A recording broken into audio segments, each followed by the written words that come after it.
तो अगर बात करते हैं आज according to Axis dynamic bond fund direct plan growth के अकॉर्डिंग, अगर आप एक इन्वेस्टमेंट करना चाह रहे हैं जहां पर आपको एफडी से ज़्यादा रिटर्न्स मिल जाएं विद सिक्योरिटी एंड सेफ्टी, तो उस केस में आप axis dynamic bond fund direct plan growth को कंसीडर कर सकते हैं अपनी इन्वेस्टमेंट के अंदर, क्योंकि यहाँ पर कंपनी जो है वो 95.06% जो है पैसा आपका इन्वेस्ट कर रही है गवर्नमेंट सिक्योरिटीज़ एंड बॉन्ड्स के अंदर, जहाँ पर 18.66% जो अमाउंट है वो गवर्नमेंट सिक्योरिटीज़ के अंदर इन्वेस्ट किया जा रहा है एंड 76.4% जो अमाउंट है वो वेरी लो रिस्क सिक्योरिटीज़ के अंदर आपका इन्वेस्ट किया जाएगा, जहाँ पर टोटली जो पैसा है वो सिक्योरिटीज़ एंड डेब्ट के अंदर ही आपका इन्वेस्ट किया जाएगा इस पर्टिकुलर प्लान में। अब अगर हम बात करते हैं आज अकॉर्डिंग टू एनएवी, तो 24 रुपीज़ का एनएवी रहेगा एंड आज अकॉर्डिंग टू क्रिजल रैंकिंग के हिसाब से भी 3 स्टार रेटिंग फंड रहेगा। सबसे पहले मैं आपको बताना चाहूँगा इस पर्टिकुलर फंड के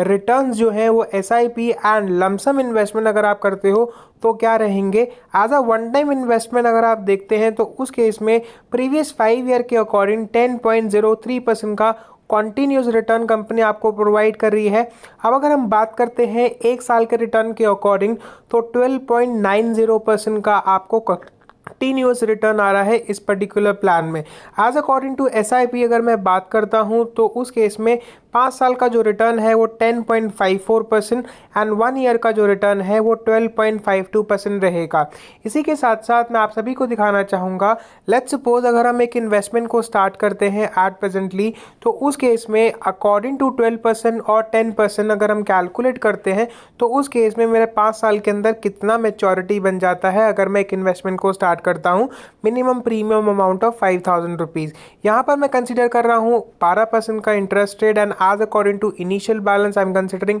5,000 रुपीज़ एंड उसी के साथ साथ मेरा मंथली कंट्रीब्यूशन जो है वो भी 5,000 रहेगा। तो उस केस में 4,17,431 रुपये का जो अमाउंट है वो बन जाएगा। यहाँ पर मैं एक इन्वेस्टमेंट को स्टार्ट करता हूँ, 5,000 रुपये में इन्वेस्ट कर रहा हूँ एक महीने के अंदर और 1 साल के अंदर मैंने इन्वेस्ट किया 60,000 रुपये और 5 साल के अंदर मैंने टोटल जो इन्वेस्टमेंट किया है वो 3 लाख रुपए किया है। इट मीन्स 3 लाख रुपए इन्वेस्ट करने के बाद 4,17,431 रुपये का अमाउंट मेरा बन जाता है अगर मुझे कॉन्टीन्यूस रिटर्न जो है वो 12% का आता है। In case even if I will be considering 10% amount of interested, even after that you are earning 95,411 rupees as a profitable amount by investing 3 lakh rupees from your pocket. It means ये भी जो अगर आप प्लान को start करते हो तो उस केस में भी एसआईपी मोड पे भी 95,000 रुपये तक का जो है वो आपको प्रॉफिट हो जाता है अगर हम 10% के हिसाब से भी कैलकुलेशन लगाते हैं। अब अगर हम बात करते हैं आज according to sector and with that कौन कौन से पर्टिकुलर रिटर्न जो हैं वो आपको कौन कौन सी कंपनीज के द्वारा दिए जा रहे हैं। पहले अगर मैं बात करता हूं as according to companies, Maharashtra State Bank of India, Food Corporation of India, National Bank for Agriculture, Rural and Development, Housing Development Finance Corporation, ये सारी की सारी जो कंपनीज है वो गवर्नमेंट सिक्योरिटीज से बिलोंग करती हैं। यहाँ पर आपका जो पैसा है वो इन्वेस्ट किया जाता है and with that you can even see in every sector of government आपका जो पैसा है वो इन्वेस्ट किया जा रहा है और उसी के हिसाब से आपको रिटर्न्स आ रहे हैं। ये आपके इंस्ट्रूमेंट जो हैं वो यहाँ पर आपको दिखाए जा रहे हैं कि कहाँ पर आपका पैसा इन्वेस्ट किया जा रहा है और कौन कौन से इंस्ट्रूमेंट के अंदर कितना कितना परसेंटेज इन्वेस्ट किया जा रहा है एट प्रेजेंटली। इसी के साथ साथ अब मैं आप सभी को दिखाना चाहूँगा रिस्कोमीटर। यहाँ पर मॉडरेट रिस्क इसलिए दिखाया जा रहा है क्योंकि आपका जो पैसा है वो वेरी लो रिस्क सिक्योरिटीज़ के अंदर आपका इन्वेस्ट किया जा रहा है एंड 18% जो अमाउंट है वो गवर्नमेंट सिक्योरिटीज़ के अंदर इन्वेस्ट किया जा रहा है। सबसे ज़्यादा मेजर अच्छी चीज़ जो है एक्सपेंस रेशियो है, आप यहाँ पर चेक कर सकते हैं 0.25%। The only charge what you are paying in this particular scheme if you are opting it with the total premium amount of 5,000, 10,000, 15,000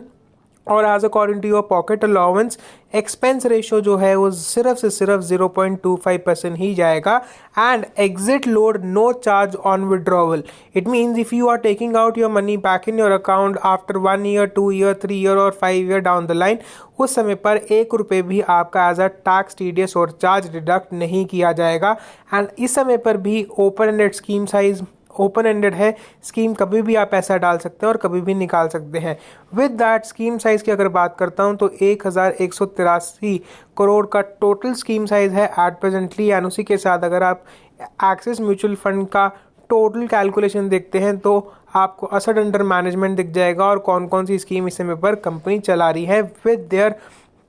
address and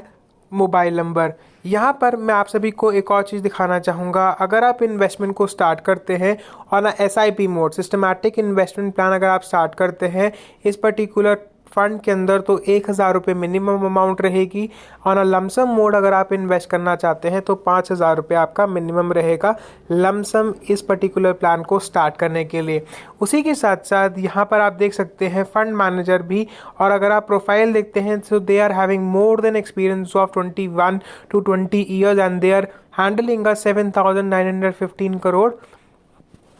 total value at this point of time in Axis mutual fund R Shiva Kumar. उसी के साथ साथ अगर हम बात करते हैं देवांग शाह के अकॉर्डिंग, तो उस केस में उनका जो टोटल एक्सपीरियंस है वो 14 ईयर्स का है and at this moment he is handling 58,501 crore total value of axis mutual funds. तो आप चेक कर सकते हैं। उसी के साथ साथ यहाँ पर ये जो पर्टिकुलर फंड है मैं आप सभी को रिकमेंड करूँगा as compare to FD। If you are planning to start a FD as compare to, अगर आप इसको कंपेयर करते हैं तो यहाँ पर आपको ज़्यादा रिटर्न मिलेगा। अगर आप एक टैक्स सेविंग FD भी कर रहे हैं या एक 2 साल 3 साल या 1 साल का भी FD कर रहे हैं as compare to Axis dynamic bond fund direct plan growth के हिसाब से, तो मैं आपको ये रिकमेंड करूँगा यहाँ पर आप ज़्यादा रिटर्न लेंगे एज़ कम्पेयर टू FDs। अगर आप FDs प्लान कर रहे हैं it's better you will start your investment in Axis dynamic bond fund where you will be getting return more than 10% in previous 5 year and as according to present 1 year the return amount is more than 12.90। अगर आपको video अच्छी लगती है तो please video को ज़रूर like करिएगा, channel को ज़रूर सब्सक्राइब करिएगा for more updates related to mutual fund, ULIP policy and term insurance plan. Thank you so much for giving me your valuable time. Have a nice day, दोस्तों।